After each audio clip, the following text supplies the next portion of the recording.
Таны хамгийн дуртай кино юу вэ? Миний хамгийн дуртай кино бол Титаник. Харамсалтай нь киноны санаа авч хийсэн жинхэнэ Титаник онгоц 2030 он гэхэд 70 евролдоо уусан алхуулах нэ. Мөн та Титаник онгоцтой хамт живсэн хүмүүсийн цогцос яагаад нэгч олдоогүй болоо гэж бодож үзсэн үү? Гэх мэтчлэн Титаник хөлөг онгоцын талаар содон сонирхолтой мэдээллийг энүүдаа бэлтгэлээ. Титаник онгоц нь 1919 оны 4-р сарын 15-нд Англиас Нью-Йорк явах замдаа мөсөн улам өргөж осолцсон байдаг. Титаникийг живснээс хойш хөлгийг хай хорлолго олон удаа хийгдэж амжилт олоогүй ч бүгд бүтэн 73 жил 4 сар 17 өдрийн дараа буюу 1985 онд Франц Америкийн хамтарсан баг олжээ.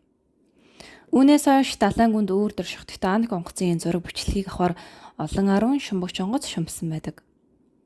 Хамгийн сүүлд гэхэд 2023 оны 8 дугаар сард Triton Submarine багийнхан Титаник хөлөг рүү шумбалт хийсэн нь хамгийн сүүлд Титаник онгоцыг очиж шалгаснаас хойш 14 жилийн дараах шумбалт ажээ. Энэхүү шумбалтаараа экспедиц багийнхан сүрсэн хөлгийн 3D модельийг хийх зорилгоор 4К нэвтрэлтэй бичлэг хийжээ.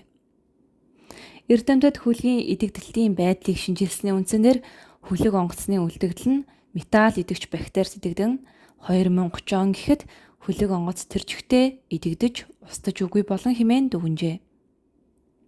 Далайн урсгал давсны эсэллэг болон металл иддэг бактери нь далайн гадаргаас 3200 м дор байгаа хөлгийн үлдэгдлийг илэгдүүлж байгаа нь юм.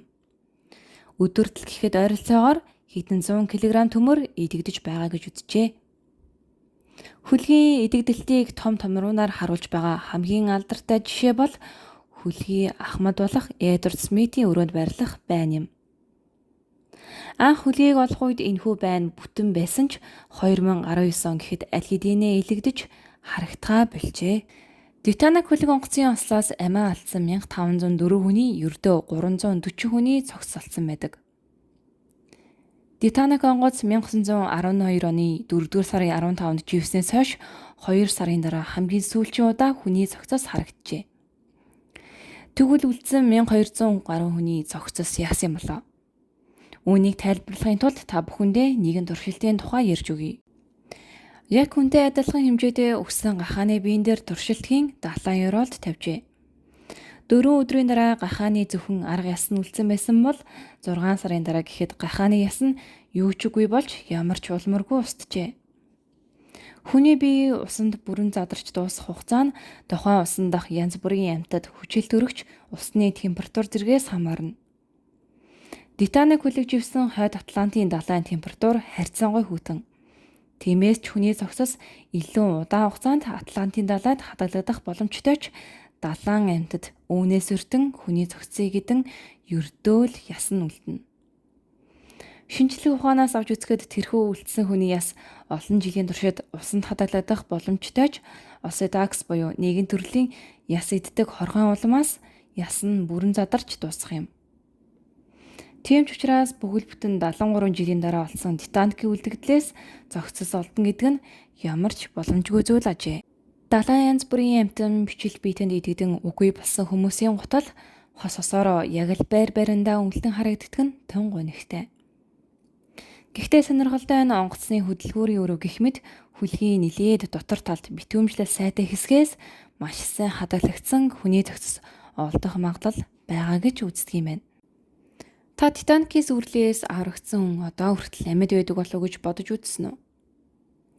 Титаникаас амьд үлдсэн хамгийн сүүлчийн хүн болох Мельвин Аден 2009 онд 97 наснда нас уржээ. Тэрээр Титаник онгоцоор аялж байх үедээ ердөө 2 сартай байсан бөгөөд хөлгийн хамгийн залуу зорчигч байсан гэдэг.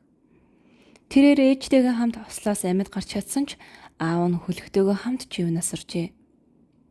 Энэхүү амьд үлдсэн сүүлчийн зорчигчийг нас барах хүртэл Титаник киноны найруулагч Джеймс Кэмерон болон гол дүрийн 2 жүжигчин Кейт Уинслет, Леонардо Ди Каприо нар түүний эмчилгээний мөнгөнд хандив өгдөг байсан гэдэг. Мөн ослоос хамгийн алдартай амьд үлдсэн хүний түүх бол нарийн бовч Чарльз Жогны түүх юм. Түүнд аврах онгоцыг ахлаад амьд үлдэх боломж олгосон ч тэрээр татгалзан живж буй онгоцондоо үлджээ. Атстан тэрээр маш их арх уусны улмаас хүүтнийг мэдрэлгүй ажирэнд авч 2 цаг гаруй усан сэлсний эцэст хөмөрсөн байсан аврах савийг олчсон амьд гарч чадсан байдаг. Өөр та бүхэндээ Титаник хөлгийн онгоцын талаар сонирхолтой фактууд дурдвал Титаник онгоцны үлдэгдлийг үзүүлэх хамгийн анхны шумбагч аялал 1998 онд болж байсан бөгөөд тухайн үед $32,500 үнэтэй ижээ. Сонирхуулан хэлэхэд Титаник онгоцыг үзэхээр аялалд гарсан хамгийн сүүлчийн шумбагч онгоц буюу Ocean Gate Expedition шумбагч 2023 оны 6 дугаар сарын 18-нд далайн даралтыг дэвсвэрлэлгүй дэлбэрч амиа алдсан харамсалтай явдал болсон мөлий. Мөн та бүхэн Титаник кинон дээр хөлөн онгоцчийн үеэр хөгжимчд хөгжим тоглож байсан дүрсийг санаж байна уу? Тэгвэл энэ нь жихнээсээ болсон үйл явдал бөгөөд хөлгийн давтсан дээр бүхэл бүтэн 2 цаг 5 минутын туршид тасралтгүй хөгжим тоглосон ба хөгжимчдийн хинэнж амьд гарч чадаагүй ажээ. Мөн живсэн Титаник онгоцын талаар хэд хэдэн кино хийгдэж байсан ч амжилт олж чадсан нь бидний мэдэх Титаник кино юм. Хамгийн анхны Титаникийн тухай кино 1912 онд Титаникаас амьд үлдсэн нэрээр хийгдсэн бөгөөд үүнд бодит амьдрал дээр энэхүү ослоос амьд үлдсэн хүмүүс гол дүртэн тоглосон байна. Мөн Титаник киног бүтээсэн нийт хөрөнгө нь 11 ширхэг Титаник барих хэмжээний тийм их ажээ. Титаник онгоцон дээр одоо хүртэл маш олон хувцас, гутал, хүний тэрэгслүүд байдаг ч Титаник онгоцыг нэгэн төрлийн оршуулгын газар хэмээн хөндөтгөн үзэж олон улсын гэрээ хилэлцээнд ор хадгалан хамгаалдаг байна. Та бүхэндээ сонирхолтой мэдээллээс игч биш, багш биш зүсэм хуваалцлаа. Дараагийн сонирхолтой бичлэгийг хийхэд минь урам өгөн subscribe даран комент үлдээгээрэй. Баяртай.